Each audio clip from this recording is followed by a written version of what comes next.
Uma boa noite, um bom sábado a todos os irmãos. Boa noite. Feliz Natal para todos.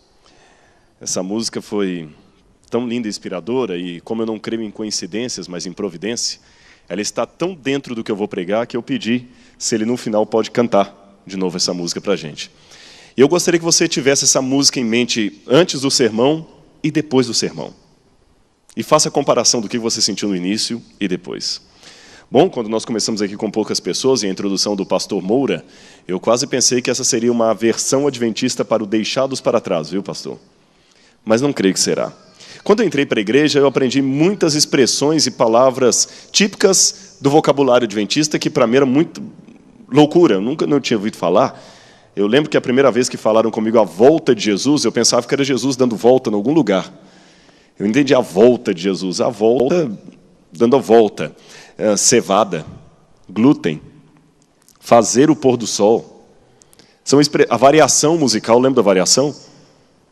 Variação, são coisas que eu não entendia. E às vezes eu fico pensando pessoas de fora ouvindo algumas típicas frases adventistas. Pastores da união agora estão na divisão. Parece que estão dividindo a igreja, né? Várias almas desceram as águas batismais. Para quem acredita em imortalidade, é uma coisa meio fantasmagórica. E entre as frases e palavras diferentes, há também costumes diferentes. E um dos costumes que eu aprendi com a igreja é que todas as vezes que houver uma igreja com muitos vazios bancos, muitos lugares, as pessoas vão sentar lá no final. E para não quebrar a tradição, o pregador sempre pede, por favor, podem vir mais para frente? E tem uns 2 textos que vêm e a maioria fica lá. Eu não quero forçar ninguém, mas para não fechar a tradição, e por um motivo didático, eu apreciaria muito se os da laterais, que estão na lateral, pudessem vir para o centro e chegarem mais aqui. Didaticamente vai ser melhor para você, eu garanto. Não estou fazendo isso apenas por mero tradicionalismo, não. Hoje nós temos poucas pessoas, vai ser melhor para você e para o pregador. Quem não quiser, eu respeito. Quem quiser ficar lá atrás, mas se você puder levantar e vir para cá, eu, infelizmente, não creio que não possa descer por causa da câmera. Estou certo? Pode descer ou não? Não posso. Não posso descer, senão eu queria ficar pertinho de vocês aí. Mas como nós temos menos pessoas hoje na igreja, vamos fazer um culto mais familiar. O pastor Ranieri pediu-me... Pode já colocar o PowerPoint o primeiro aqui, que o meu mouse não está funcionando? O pastor Ranieri pediu-me para fazer um estudo com vocês aqui sobre o Natal, sobre o nascimento de Jesus, que eu pudesse pregar alguma coisa. Então, ele não pôde estar aqui por um motivo de força maior, eu estou substituindo, e preparei um estudo. Então, vou estudar com vocês a Bíblia. Eu sei que muitas vezes nós estamos acostumados com tanta palestra que a gente está esperando vir aqui, por isso que muitos nem trazem Bíblia, não estou julgando, estou apenas constatando um fato. Muita gente já nem traz Bíblia mais para a igreja, porque são os mesmos versículos de sempre, já sabe de cor. Hoje eu gostaria que você estudasse a Bíblia comigo aqui. Se tiver alguém com a Bíblia do seu lado, senta do lado, nós vamos folhear a Bíblia, vamos ver alguns textos, o que eles significam, e depois, no final, vamos fazer uma reflexão. Então, este será um estudo bíblico sobre o nascimento de Jesus, seguido de uma reflexão espiritual. E não apenas uma meditação para a gente ficar pensando à noite aí. Vamos começar abrindo a nossa Bíblia em João, capítulo 1, versículo 14. Evangelho de João, capítulo 1, verso 14. Na minha tradução, assim está. E o Verbo se fez carne e habitou entre nós, e vimos a sua glória, glória como unigênito do Pai. Repetindo, e o Verbo se fez carne e habitou entre nós, cheio de graça e de verdade, e vimos a sua glória, glória como do unigênito do Pai. Me chama a atenção que nesse texto aqui, a palavra grega que está para habitou entre nós, skeno, é a mesma palavra para armar uma tenda, armar uma barraca. E se você olhar o Antigo Testamento, lá no livro do Gênesis, capítulo 25, Deus fala com o povo assim, e me farão um santuário para que eu possa habitar no meio deles. Lembra desse texto? Ali nós temos uma palavra hebraica que é a mesma que aparece no grego aqui no Evangelho de João, armar uma tenda. Por que Deus falou isso? Deus viu o povo de Israel acampando no deserto e falou, olha, vocês têm muitas barracas aí, não tem, Moisés? Tem? Faça uma barraca para mim também, uma barraca sagrada, que vocês vão chamar de tabernáculo, santuário. Por que, Senhor, uma barraca? Para que eu possa habitar no meio de vocês. Por isso que na transfiguração, Pedro falou assim, vamos fazer uma tenda para Elias, para Moisés e uma para o Senhor também, para que o Senhor possa habitar no nosso meio. E o Evangelho de João usa o mesmo verbo dizendo, e a palavra, o verbo, se fez carne e armou a sua tenda no meio de nós. Nós estávamos acampados no deserto desse mundo como povo de Israel, saindo do Egito, indo para a terra prometida, e Deus habita em nosso meio. Esse é o significado de Emanuel, Deus conosco. Mas eu quero abrir um parênteses aqui. E se isso tudo for uma mentira? Próximo slide.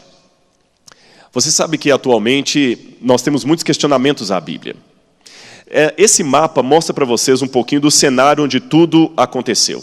Se você olhar ali a parte roxa, você tem... Eu vou ter que olhar aqui um pouquinho. Você tem a parte... Eu vou ter que descer um pouquinho. Eu espero que eu não atrapalhe a câmera ali, mas eu preciso apontar. Essa parte aqui seria a Galileia. Aqui embaixo você tem a Judeia. Aqui você tem a região de Decápolis. Está aparecendo água aqui. Obrigado. Eu vou repetir, porque se tiver alguém vendo pela internet agora... Bom, nós temos aqui a região... Essa parte aqui não é água, não. Isso aqui é uma cor azul, que não deveria ser a cor do mapa. É a região de Decápolis. Aqui você tem o Mar da Galileia, bem aqui em cima onde estou apontando. Aí você desce o Rio Jordão e aqui o Mar Morto. Jerusalém ficava aqui embaixo, mais ou menos onde eu estou apontando. Aqui embaixo ficavam as cidades da Galileia. Jesus passou a maior parte do seu ministério na Galileia. Ele nunca morou em Jerusalém.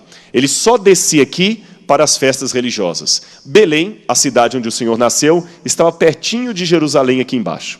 Então eles vieram de Nazaré, que ficava na Galileia, para a cidade de Belém, onde nasceu Jesus. Isso dá uma distância de mais ou menos 125 quilômetros. Hoje, pertinho, né? E voltar de Campinas. Naquela época, uma viagem que durava de 3 a 5 dias, que era feita a pé, em lombo de animais. Mas essa velha e querida história tem sido questionada. Eu vou fazer um trato. Toda vez que eu fizer assim, aí é só mudar de slide lá. Eu vou dar um exemplo para vocês. E por que eu estou colocando o questionamento à história? Eu recebi um telefonema essa semana de uma moça, ligando de algum lugar do mundo, querendo me perguntar sobre alguma questão de passagem da Bíblia. E ela falou de algo que tem sido a minha preocupação. Eu falei assim, olha, eu fiz uma palestra aqui na formatura de teologia, que se eu tivesse tido essa conversa com você antes, eu tinha usado isso aqui como exemplo na palestra. Ela falou assim, sabe o que é, pastor? Nós nascemos na igreja, nós conhecemos as doutrinas da igreja, mas a gente não conhece a base bíblica delas. E às vezes eu não me sinto preparada para responder o que eu creio diante de quem não crê. Porque, irmãos, é verdade, isso aqui é muito bonitinho, mas cuidado, principalmente você que cria filhos. Você veio para cá para criar os seus filhos num ambiente cristão, eu respeito isso, mas cuidado para não colocar o seu filho numa bolha. Tem pais que querem tirar o filho de fora e trazer para cá para ele não ter problemas lá, e aqui vira bolha. E a gente acaba acostumando a bolha. É tudo muito óbvio. Eu chego aqui e falo, porque Ellen White disse que, e todo mundo diz amém. E fala isso na USP. Nós acreditamos muito no... Sabe? Todo mundo fala. É muito fácil.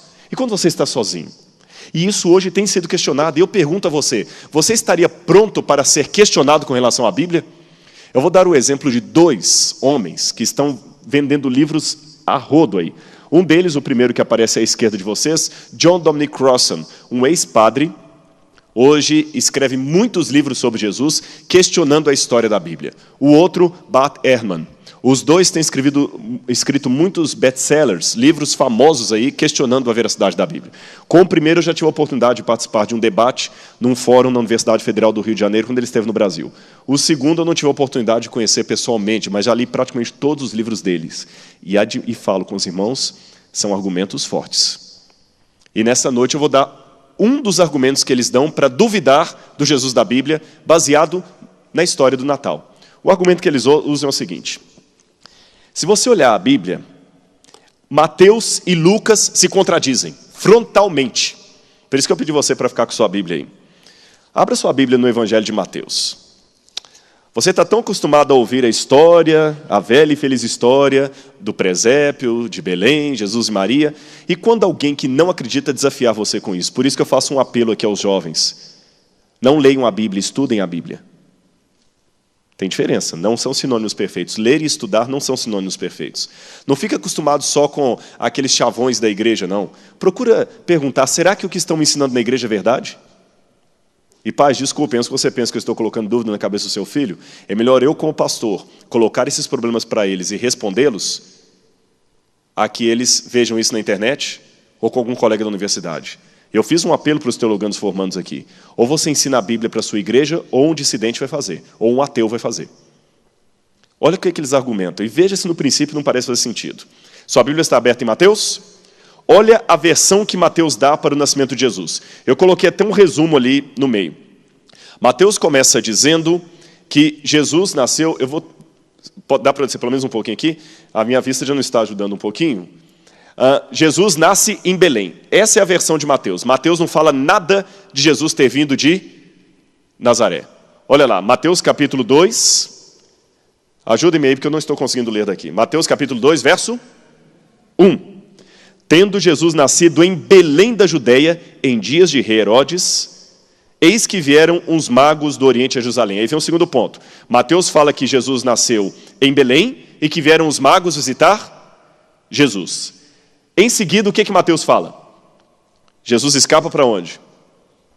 Para o Egito, não é isso? Depois da visita dos magos, Jesus foge para o Egito. Isso está em Mateus, capítulo 2, verso 13. Não é isso? Tendo eles partido, eis que apareceu um anjo do Senhor a José em sonho e lhe disse: Dispõe-te, toma o menino e sua mãe, foge para o Egito e permanece lá até que eu te avise, porque Herodes há de procurar o menino para matar. E em seguida, Mateus fala justamente o quê? A perseguição de Herodes. Então vamos imaginar a cena só com Mateus. É aquela visão tradicional de muitos filmes e historinhas que contamos na escola sabatina.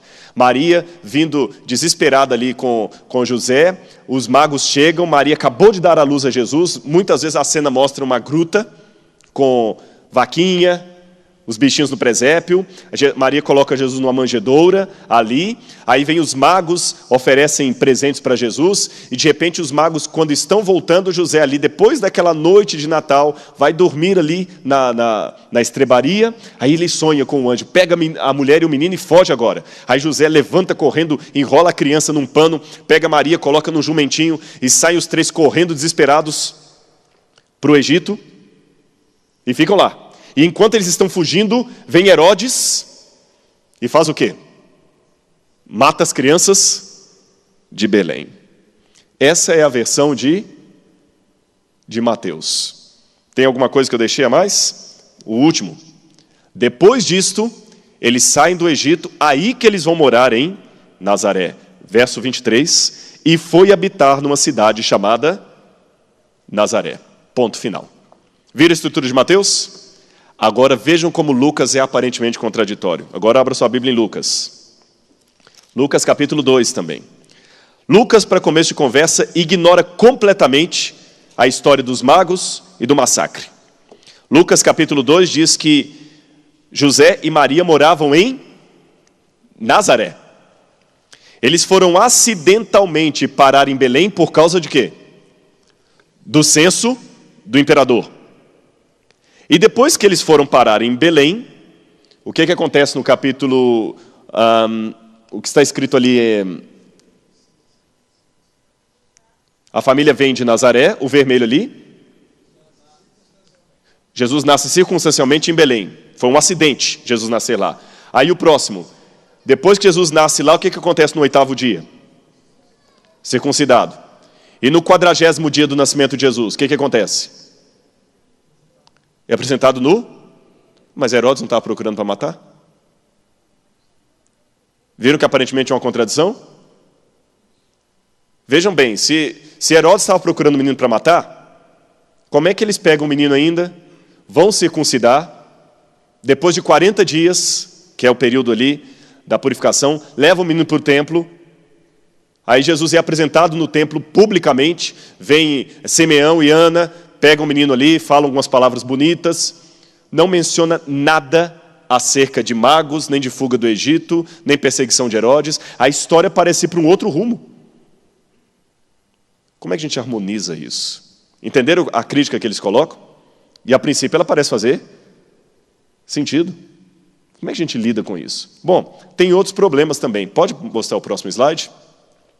Outros problemas. Segundo a história, o censo não chegou a cobrir... Gente, vocês me perdoem, eu não consigo mais ler de longe assim, viu? O censo não obrigava as pessoas a saírem do seu domicílio. Isso é o que os historiadores dizem. Então, Lucas errou. Porque diz que eles foram obrigados a sair de Nazaré por causa do censo. O censo não obrigava isso. Outro detalhe. Jesus nasceu na época que Herodes era governador. Herodes morreu no ano 4 a.C. E o Evangelho de Lucas fala que foi o censo na época que Quirino era governador da Síria. O problema é que Quirino foi governador da Síria no ano 6 depois de Cristo. Vamos ver se vocês aprenderam. Em que ano morreu Herodes? 4 antes de Cristo. Quirino foi governador da Síria quando? 6 depois de Cristo. Então tem um problema aí. Olha aqui Lucas capítulo 2. Lucas capítulo 2, versículo 2. O primeiro recenseamento, foi feito quando Quirino era governador da Síria. Então, pela história, quando é que ele foi governador da Síria? Ano 6, depois de Cristo. Herodes já tinha morrido há pelo menos 6 anos. Não, 10 anos. Herodes já tinha morrido há 10 anos. E essa contradição, como é que a gente lida com ela? Mais um. Joséfo fala desse censo. Eu vou explicar o censo de Quirino, o que foi. Flávio Joséfo nos explica. Esse censo aconteceu o seguinte. Depois que Herodes morreu, pode voltar ao slide anterior, só para eu explicar aqui, depois eu volto nesse. Depois que Herodes morreu, quem foi o filho dele no lugar dele? Quem se lembra? Está na Bíblia o nome dele. Arquelau. Arquelau foi um desastre. Então, como Arquelau foi um desastre, no ano 6 depois de Cristo, o imperador de Roma chamou Arquelau em Roma para prestar contas que estava uma bagunça. E nomeou Quirino como procurador da região. E sabe o que Quirino fez? A mando de Roma, mandou contar o censo das pessoas, porque antes a terra pertencia à família de Herodes. A Judeia pertencia a Herodes. Agora a Judeia passou a pertencer ao imperador romano. Então, se você tinha uma casa dentro da Judeia, você tinha que pagar a Roma para ter a sua casa. Então, era importante contar quantas pessoas estavam ali, para cada um poder pagar pela casa dele.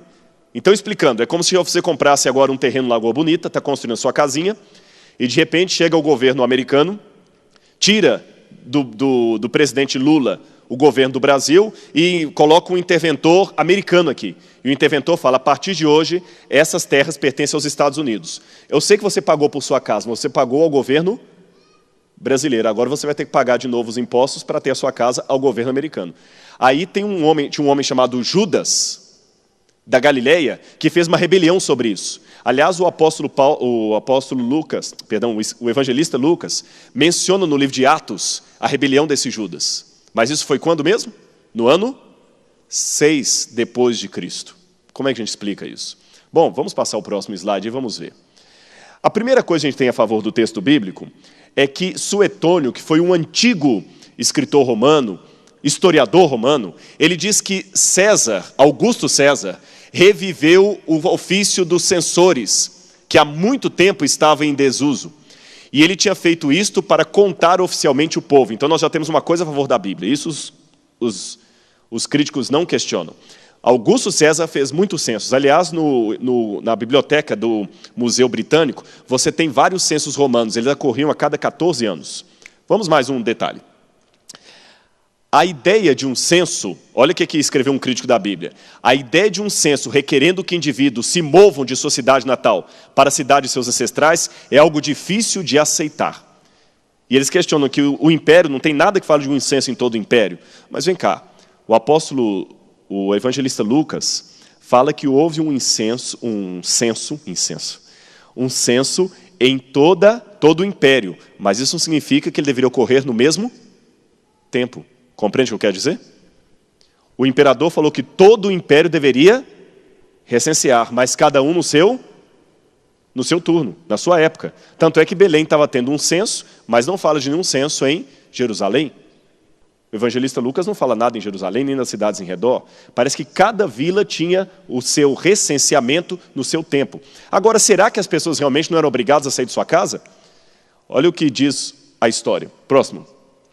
Vejam esse papiro encontrado, ele data do ano 104 e mostra uma série de censos que foram dados por ordem de Roma. E um deles me chamou a atenção, Porque ele menciona o prefeito do Egito sendo obrigado a participar do censo. E olha o que ele diz. É chegado o tempo para que o censo seja feito de casa em casa. É necessário compelir a todos que por alguma razão estejam residindo fora de suas províncias, a que retornem para o seu próprio domicílio de origem, para que possam tanto tornar efeito a ordem regular do censo, como também atender diligentemente ao cultivo de sua seção. O que esse documento do passado está me dizendo? Que as pessoas eram obrigadas no censo o quê? A voltar para casa. Então está vendo que a história confirma o que a Bíblia diz? Não é o contrário? Mas a gente tem que conhecer essas coisas, senão como é que você vai responder a quem não acredita na fé? Mais um. Agora, e o tal do Quirino, pastor? Você falou que ele foi governador no ano 6 depois de Cristo. Jesus nasceu no ano 4 antes de Cristo, porque Jesus nasceu na época que Herodes era o governador. Alguém deve estar perguntando, mas Jesus nasceu antes de Cristo? É isso mesmo. Vocês sabiam que nós temos de 4 a 6 anos de erro na história? Foi um cronologista chamado Dionísio Exíguo, que a mando do Papa estava fazendo a cronologia e ele resolveu datar as coisas a partir do nascimento de Jesus. E ele cometeu um erro de 4 a 6 anos. Então hoje nós não estamos no ano 2010. Nós podemos estar no ano 2014 ou 2016. Nós temos de 4 a 6 anos de erro na história. Fiquem tranquilos que isso não atrapalha nada às 2.030 tardes e manhãs. Não atrapalha nada, viu? Por que o pessoal não mudou? Porque dá muita bagunça. Imagina agora mudar todos os livros, entende? Então, na verdade, deixa como está, mas Jesus nasceu antes de Cristo por um erro que se cometeu. Foi um erro, deixa para lá. Mas, tudo bem, mas tem 10 anos entre Jesus e Quirino, como é que a gente explica isso? Nós temos 2 hipóteses. A primeira delas é que Quirino foi governador da Judéia por 2 vezes. Vou mostrar essa para vocês. Há vários argumentos a esse favor. Primeiro, os últimos anos de Herodes também foram suspeitos, então Roma pode ter nomeado um interventor Quirino. Segundo, Quirino guerreou contra vários povos, inclusive os onomandenses, uma tribo da Galácia e da Sicília. Ora, se ele guerreou em nome de César, então ele já era governador, legatus, porque senão ele não faria essa guerra. Ou pelo menos legatus Caesaris, ele era um governador adjunto. Eu vou mostrar algumas evidências disso na história. Próximo slide, por favor.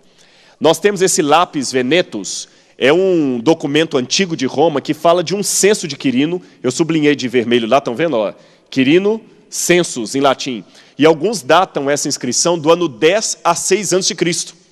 Então existe a possibilidade que Quirino tenha sido governador da Judéia 2 vezes. Uma vez lá por volta da época do nascimento de Jesus, e depois ele voltou a ser governador na época do ano 6 depois de Cristo. Tem outro documento que evidencia isso. A Pedra de Antioquia, ela também menciona o Quirino como um dos prefeitos da época de Júlio César. E essa pedra é datada entre o ano 11 e o ano 1 a.C. Então nós temos essa possibilidade na história, não é uma certeza, mas é uma possibilidade de que Quirino tenha sido governador 2 vezes. Lucas está falando da primeira, e esses críticos estão falando da segunda. Mas tem uma outra possibilidade também. Se você pegar o texto grego de Lucas, ele pode ser lido de outra maneira. Vamos ler Lucas capítulo 2, verso 2. Na sua Bíblia está assim: este é o primeiro recenseamento feito quando Quirino era governador da Síria. Não é assim que está? No original grego nós temos assim: aute, este, apógrafe, este é o censo, prote, primeiro, quando se tornou governador da Síria Quirino. Você pode ler isso de outra maneira. Esse prote, ao invés de ler primeiro, pode ser lido antes. Este é o censo ocorrido antes que Quirino fosse governador da Síria. Entenderam as duas possibilidades?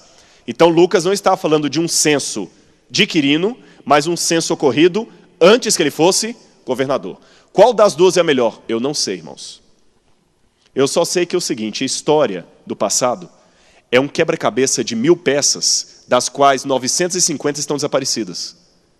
Então a gente tem que montar muitas coisas com buracos. Olha, Nero botou fogo em Roma, a biblioteca de Roma pegou fogo, destruiu quase tudo. Nós temos um grande ato. O pessoal pensa que história é igual a Indiana Jones, ou a caçadora de relíquias, que o pessoal entra lá, está a sala com a teia de aranha, os livros lá para ser empoeirado. Não, não é assim, não.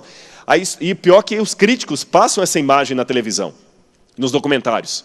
A história está completinha lá, e quando eu vou não encontro nada, então é porque não existiu. Não é assim. Vocês sabiam que eu não tenho nenhuma prova? Quem assistiu o filme Alexandre? Deixa eu ver, quantos viram o filme Alexandre? Ah, muitos. E quem conhece a história de Alexandre o Grande também? Vocês sabem que a história conta que Alexandre o Grande morreu na Índia. Ou possivelmente em Babilônia, mas por uma doença que ele contraiu na Índia. Foram 5.000 quilômetros que ele percorreu com o exército dele. Você sabia que nós não temos nenhuma prova arqueológica de que Alexandre o Grande esteve na Índia? Nenhuma. Nós não temos nenhuma prova arqueológica do tempo de Alexandre que Alexandre existiu.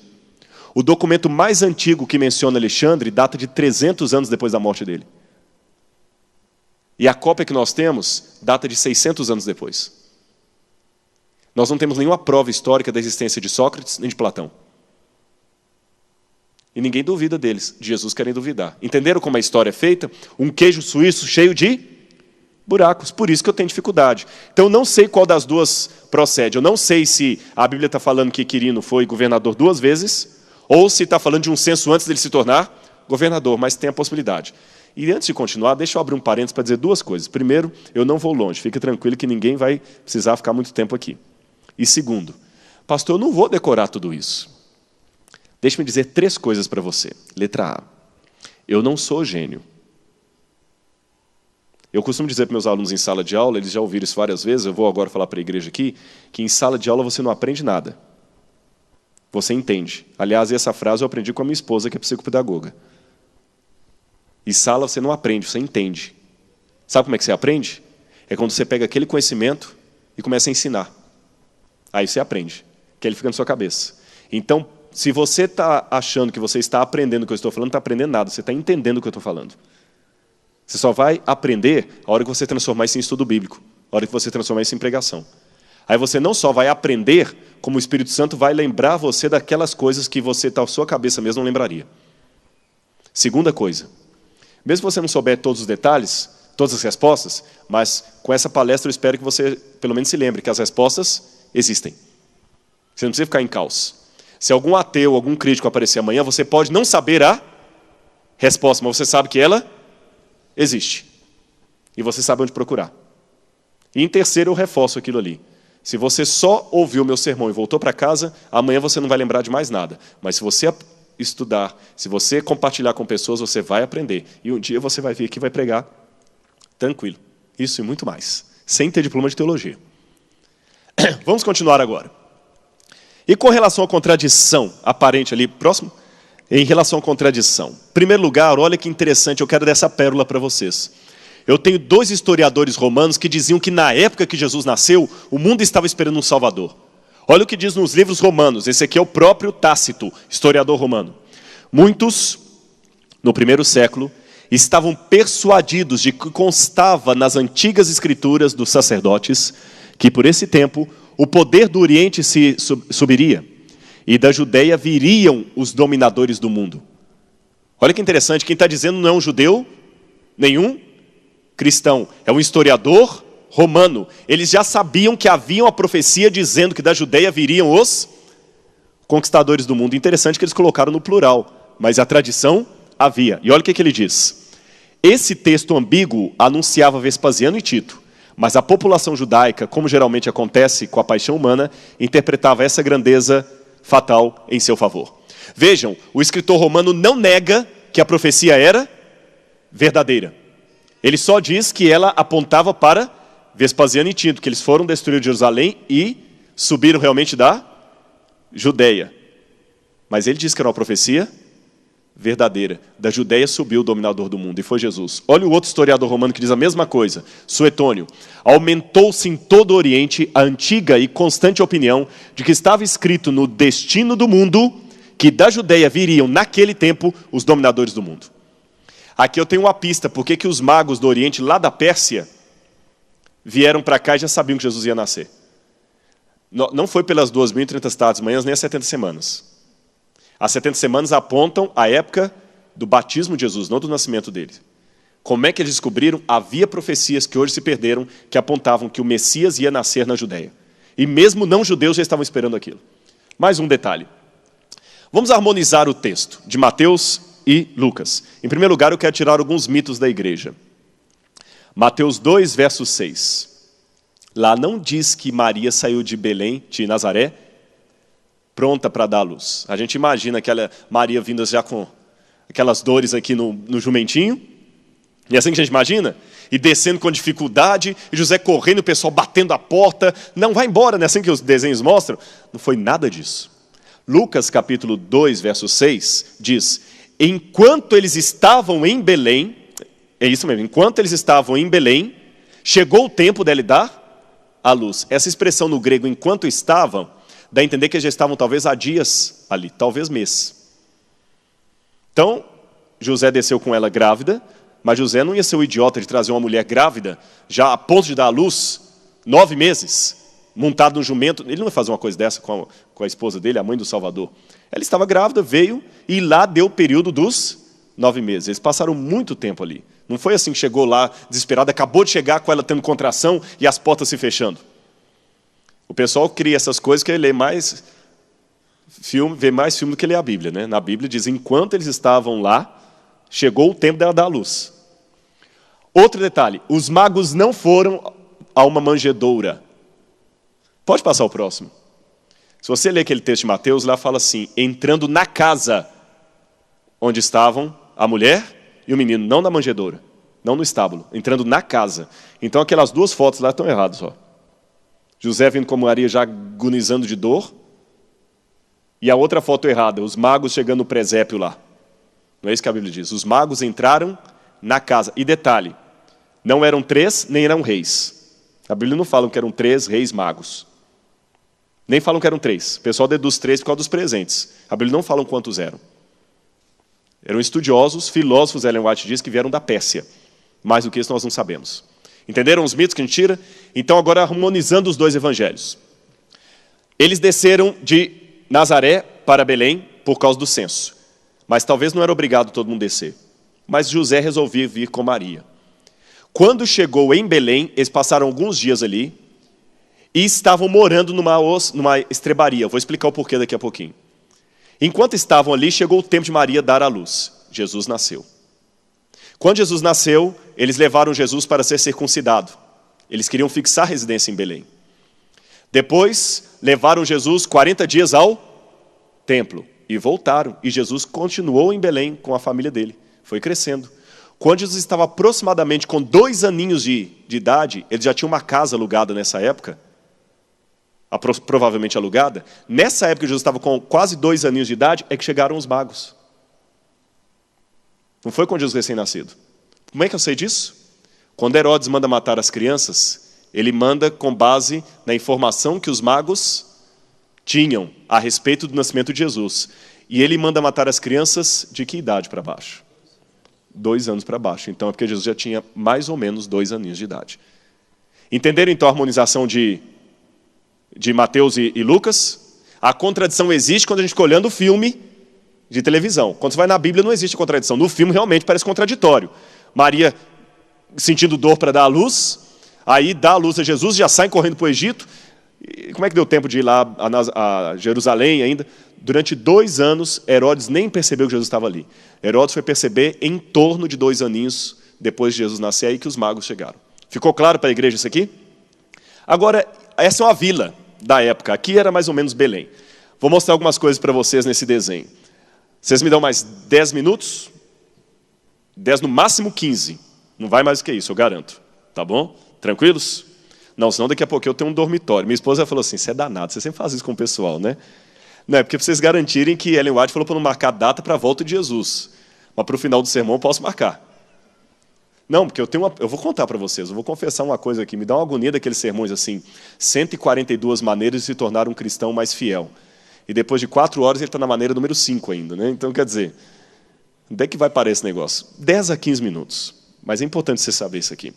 Olha uma típica vila dos tempos de Jesus. Assim, possivelmente, seria Belém. Estão vendo onde eu estou apontando com Isso, tem um mousezinho me ajudando aqui. Isso. Ajuda aqui. Sabe o que é isso aqui? Já ouviram falar em torre de vigia? Aqui era a torre de vigia. Aqui que ficava um soldado ou mesmo algum voluntário da vila. Geralmente isso era um lugar mais alto, vendo se estava para... O que servia essa torre de vigia? Para várias questões. Letra A. Se eles estavam longe de Jerusalém, subia alguém para dali tocar uma corneta para avisar o povo que estava começando a hora do sábado, que em Jerusalém naquela hora estava sendo feito um sacrifício. Quando algum ataque iminente estava chegando, subia também na torre de vigia. Por isso que a Bíblia fala da torre de vigia. Ali também os homens subiam para olhar o tempo, se era para vir chuva, se não viria chuva. Essa era a torre de vigia. Aí era uma rua simples, as casas ficavam apinhadas, como você vê. Aqui era a sinagoga. Aqui era o lugar onde as mulheres lavavam roupa. Às vezes esse chafariz, esse poço, ficava um pouquinho fora da cidade. Por isso que a mulher samaritana veio aqui meio-dia e Jesus encontrou com ela. Aqui ficava geralmente um armazém, lugar onde as pessoas guardavam coisas. E vamos a mais uma informação. Pode passar o próximo? Essa era uma casa dos ricos, evidentemente. Bem diferente da casa dos pobres. Olha como era a casa dos pobres, onde Jesus possivelmente estava. E você vai entender o estábulo. Próximo. Assim era a casa. Isso é chamado de ínsula. As pessoas, às vezes, na vila, a vila era uma casa só. Chamavam de ínsula. Eles construíam esse complexo e alugavam os quartos. E as famílias moravam. Pedro era dono de uma ínsula. Jesus possivelmente morou num dos quartos da casa de Pedro. Então estão vendo aqui que tem vários cômodos? As pessoas moravam, várias famílias. E tinha um pátio comunitário aqui para todo mundo. Aqui do lado de fora ficava o lugar onde eles pressavam a uva ou a azeitona para fazer azeite, para fazer vinho. Mais um. Aí vamos ver a prensa da uva. Aqui, ó, do lado de fora. Os homens amassavam, ela escorria aqui, e assim fazia o vinho. Esse era o lagar. Por isso no Apocalipse fala assim, que ele, o lagar da ira de Deus, Deus está pisando as uvas e suja a roupa dele de sangue. E aquele sangue de Apocalipse lá, que fala o sangue que está na veste de Jesus, não é o sangue que ele derramou na cruz, é o sangue dos ímpios. É como se ele tivesse vindo esmagar a morte, o inimigo, o diabo. Essa é a figura que o Apocalipse traz. O lagar da ira de Deus. Próximo. E a estrebaria? Por que fala na Bíblia assim, e deu à luz numa manjedoura, porque não havia lugar para eles na hospedaria? Essa palavra hospedaria, em grego, katalumati, significa literalmente um aposento para hóspedes. Não era um hotel, como você imagina, não. Não era um hotel. Lembra que eu falei da ínsula, que eles alugavam vários quartos? Os quartos já estavam todos alugados. Então, quando estava alugado, muita gente ia ficar mesmo no porão e dividir lugar com os animais ali. Isso era normal. Mostra a próxima, por favor. Aqui você tem uma outra ínsula. Ó. As famílias aqui, e aqui ficava um cômodo só para os animais. Então, José alugou esse pedacinho aqui. Ou, quem sabe, o dono até emprestou pela situação de Maria grávida. Todos os quartos estavam alugados. Então não foi uma questão assim de todo mundo batendo na porta lá e desesperado, a chuva caindo. A pessoa imagina assim. Não, era uma situação normal. As pessoas eram muito simples. Naquele tempo não tinha, como nós imaginamos, cômodos. A casa tinha um cômodo só. As famílias dormiam, faziam refeição, cozinhavam lá de fora. Era normal. 90% da população era assim. Você tinha os ricos e os pobres. Não tinha o que a gente chama de classe média. Era normal para todo mundo isso aqui. O pessoal dormia no chão, virava a esteira. A esteira, sabe o que era o lugar de dormir? Era a próprio manto que ele trazia consigo. Por isso Jesus falou assim, se alguém te obrigar a tomar uma capa, né, quem tiver duas capas, dê uma para o outro, e não tome a capa do outro, porque a capa é o que ele usava de noite para dormir. Era normal isso aqui. Então eles ficaram ali num lugar onde estavam os animais, e José ficou ali vários dias, dormindo no chão. Isso era normal. E por que usou a manjedoura? Pode passar o próximo. A manjedoura não era daquele jeitinho lá, não. De madeira, cruzadinho. Ela era de pedra. As manjedouras do primeiro século eram de pedra. Chama-se manjedoura por causa da palavra manjar, onde você coloca a comida dos animais. Então era um lugar ótimo. Maria pegou, forrou ali talvez com palha, colocou os panos, e Jesus nasceu. Talvez Maria foi ajudada por alguma das parteiras da vila. Jesus nasceu num lugar extremamente humilde. O mais humilde, ele nem estava nos quartos alugados. Mas Jesus estava numa situação comum de muitas outras pessoas. Não precisamos aumentar o romance para torná-lo mais emotivo. Próximo. Aqui eu tenho uma outra manjedoura, normal. Aqui tem um buraco. Colocava e ali Jesus nasceu. Próximo slide. Agora, curioso que eu quero fazer uma outra pergunta para vocês. Zacarias e Isabel não eram parentes de Maria? Moravam pertinho dali. Por que José não foi ficar na casa deles? E mais, eu sou obrigado a admitir uma coisa com os historiadores. O governo romano não exigia que toda a família viesse para o censo, bastava um. Por que José trouxe Maria grávida? Por quê? Só para ela não ficar sozinha? Está certa, está indo certa. Mas é só para não ficar sozinha? Será que eles não tinham parentes lá em Nazaré? Não tinha ninguém que podia ficar com ela? Imagina bem, está certa a sua resposta, viu? Para ela não ficar sozinha. Só que tem um pouquinho mais do que isso. Mas deixa eu complicar um pouquinho. O que é pior? Você pegar uma mulher grávida e levá-la no lombo de um animal, uma viagem perigosa, ou pedir um vizinho para tomar conta dela enquanto você está fora? É pior levá-la. Será que eles não tinham lá em Nazaré ninguém que pudesse ajudar Maria, um parente, uma mãe, alguém que pudesse ficar com ela? Ninguém. Por que ele foi para lá? E outra, por que não procurou a casa de Isabel e Zacarias? Por que foram ficar ali alugando o estábulo? Mesmo que era normal isso, mas não tinha um lugar mais confortável? Por quê? Será que Isabel e Maria vão negar recebê-los? Se José era de Belém, ele deveria ter parentes ali. Não tinha nenhum parente para recebê-los? Por quê? Eu tenho uma hipótese. Pode passar o próximo. Essa é a cidade de Nazaré. Pelo tempo que eu acho que eles ficaram ali, lembra que eu falei que eles ficaram em torno de 2 anos? Se fosse só o censo, acabou o censo, aqui é Nazaré. Mas eu quero dizer que eles saíram daqui e foram para Belém. Quanto tempo mais ou menos eles ficaram em Belém? 2 anos. E depois nem continuaram na hospedaria, porque na estrebaria. Porque quando os magos chegaram, onde é que nós lemos em Lucas? Na casa. Então alugou a casa. Ele conseguiu um lugar lá na ínsula. Por que ele não voltou imediatamente para Nazaré? Eu tenho uma hipótese. Eles queriam fixar a residência ali em Belém. E por quê? Nazaré era uma vila pequena. Sabe qual é o tamanho da população de Nazaré no tempo de Jesus? De 300 a 500 habitantes. Todo mundo conhecia todo mundo. Sabe qual era possivelmente a idade de Maria? 13 a 16 anos. Era a idade com a qual os meninos se casavam. A menina se casava depois da primeira menstruação. Não vamos copiar isso hoje, menininhas. Eu não estou incentivando você a ficar namorando nova, viu? Cuidado com isso. Na época também o homem tinha 2 mulheres. Vai deixar seu namorado ter 2? Não, né? Então nem tudo da época bíblica é para copiar. Tá bom? Não, tem gente que quer copiar só alguma coisa que lhe interessa. Um dia chegou uma menina e falou assim, mas Davi dançou, então eu posso dançar também. Eu falei, tá, ele tinha várias mulheres, vai deixar o seu marido também ter várias esposas? Tá bom, quer imitar tudo da época de Jesus? Eles vinham em jumento, não era em carro. Então, cuidado, nem tudo é para imitar. Uma vez alguém querendo ridicularizar, falou o seguinte, que eu sou vegetariano, né? Pastor, cá para nós, Jesus comeu um peixinho, né? Eu falei, tá, e também foi crucificado, nem por isso é você. Não imitemos tudo, tá bom? Viu, meninas? Curta cada fase da sua vida. Época de brincar é época de brincar. Há tempo para tudo. Mas naquele tempo era diferente. Mulher também não podia ler nem escrever, não ia para a escola. 13 anos, realmente era casar, fazer o quê? O pai preparava para casar. E havia um problema. Você já leu na Bíblia que Jesus tinha irmãos? Já leu isso na Bíblia? Jesus tinha... Não leu? Vamos ler rapidinho então. Só isso aqui, a última passagem. Olha aqui. Abra a Bíblia rapidinho aqui em Mateus, capítulo 13. Mateus, capítulo 13, versículo 55. Não é este... Olha quando ele voltou para Nazaré, que o pessoal o rejeitou. Não é este o filho do carpinteiro? Não se chama sua mãe Maria e seus irmãos Tiago, José, Simão e Judas? Não vive entre nós todas as suas irmãs? Então Jesus tinha pelo menos quantos irmãos? Eu acho que era mais. Pelo menos 6.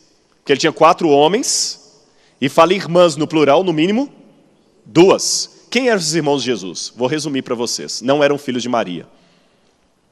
Ellen White diz isso. Quando Jesus estava na cruz do Calvário, ele teve que confiar Maria a João, o discípulo amado. Se ela tivesse outros filhos, tá certo? Segundo, Jesus era o filho mais velho, porque a Bíblia fala que ele era o primogênito de Maria, e ela estava virgem quando ele nasceu. Aqueles irmãos não podiam, então, ser por parte de mãe, senão eles seriam mais novos que Jesus. E jamais um irmão mais novo levantaria a voz para o primogênito. O primogênito é o que substituiu o pai. E eles não gostam de Jesus, maltratam Jesus, então eles obviamente eram mais velhos que Jesus. Se eram mais velhos, não eram filhos de Maria, o que a gente deduz? Tem uma antiga tradição do 2º século que nos esclarece que José foi casado 2 vezes. Ele teve uma mulher, ficou viúvo, e depois que ele ficou viúvo, essa mulher tinha filhos e filhas, pela lei, aquela lei do levirato, que você casa com um parente da pessoa. Ele casou-se então com Maria, que era uma parente da mulher que tinha morrido. E Maria então ficou como madrasta. E Maria talvez tinha enteados quase da idade dela. Agora, para piorar a história. Até hoje, você sabe que a relação de padrasto ou madrasta e enteado já não, nem sempre é boa. Naquele tempo também não. Eu sei que há louváveis exceções. Tem muitos padrastos que são verdadeiros pais. Mas você sabe que, como regra, a palavra padrasto e madrasta já, naquele tempo também. E com um agravante. Sabe como é que era o casamento naquela época? O homem primeiro fazia a proposta do casamento. O pai casava os dois, era como se fosse um noivado. Ele estava casado no papel, mas não de fato. Ele saía para trabalhar, para levantar o dote. Depois que ele trabalhava levantando o dote, ele voltava, aí tinha a cerimônia de casamento. Nesse dia, sabe o que acontecia? Na primeira relação dos dois, a moça tinha que entregar para o pai o pano sujo de sangue, mostrando que ela realmente era virgem. Como fazem os ciganos até hoje. Se o rapaz descobrisse que ela não era virgem, a família toda ficava humilhada e aquela moça podia ser apedrejada ou expulsa. José casou com Maria, apenas no papel, como o costume da época, o noivado, vamos dizer assim, mas não podia dormir com ela. Ele foi trabalhar para levantar o quê? O dote. Nesse meio tempo, ela aparece grávida. Quem acreditou na história do anjo? Ninguém. Imagine a situação de Maria. Deus pede coisas estranhas para a gente, não é? Uma menina de 13 a 15 anos, numa época que apedrejavam as meninas, você está grávida e é virgem. Mas quem vai acreditar, Senhor? Você está grávida. Maria falou assim, eu não aceito, o Senhor tem que dar uma prova, senão eu vou ser apedrejado. Foi isso que ela falou? Cumpra-se em mim conforme a tua palavra. Olha em que situação Jesus nasceu. Por isso que José teve que tirar Maria de lá e trazer para Belém. E nem procurou os parentes. Porque ele estava sabendo que ninguém ia acreditar naquela história. Jesus nasceu numa verdadeira humilhação e com desconfiança. Para terminar, mais um aqui. Filipenses 2, 5 a 11. Eu quero terminar lendo esse texto com vocês. Entenderam agora o que significou Jesus vir? E o que é pior, se você ler a vida de Jesus todinha, você vai ver que os irmãos de Jesus uma vez tentaram até matá-lo. Uma vez eles tentaram matá-lo. Alguns desses irmãos só se converteram depois que Jesus ressuscitou. Tiago foi um deles. Os outros a gente nem sabe se converteram. Os da própria casa o rejeitaram. Voltava e era rejeitado. Filipenses capítulo 2, versos 5 a 11, para terminar. Tende em vós o mesmo sentimento que houve também em Cristo Jesus. Porque ele, subsistindo em forma de Deus, não julgou como usurpação o ser igual a Deus. Antes a si mesmo se esvaziou, assumindo a forma de servo, tornando-se em semelhança de homem. Então veja bem, no céu Jesus já se esvaziou.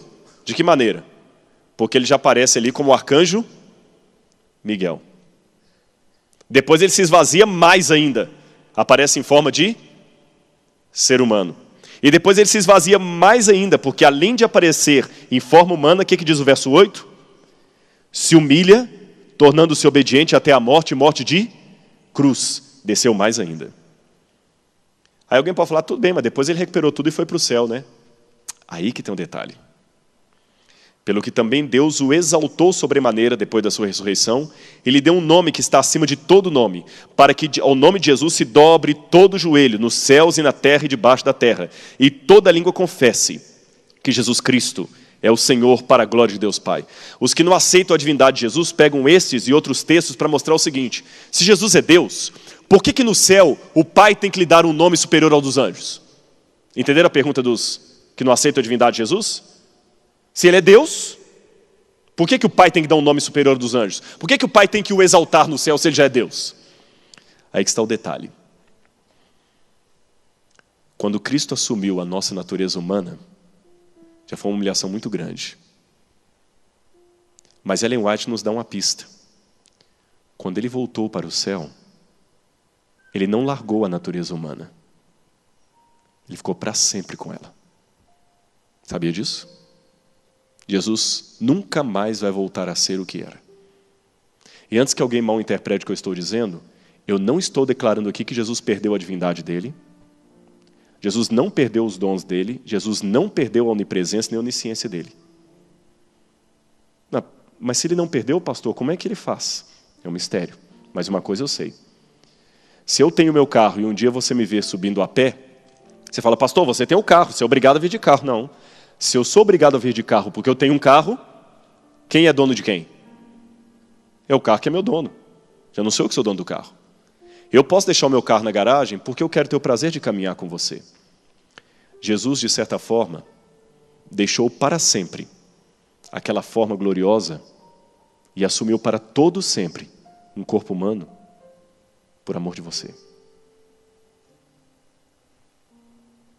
Eu não preciso me tornar cego, mas eu posso fechar o meu olho para sempre. Eu virei cego?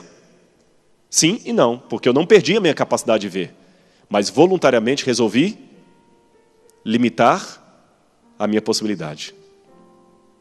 A Sr. White só diz que Jesus hoje se torna onipresente pela ação do Espírito Santo. Como é isso? Não me peço explicação.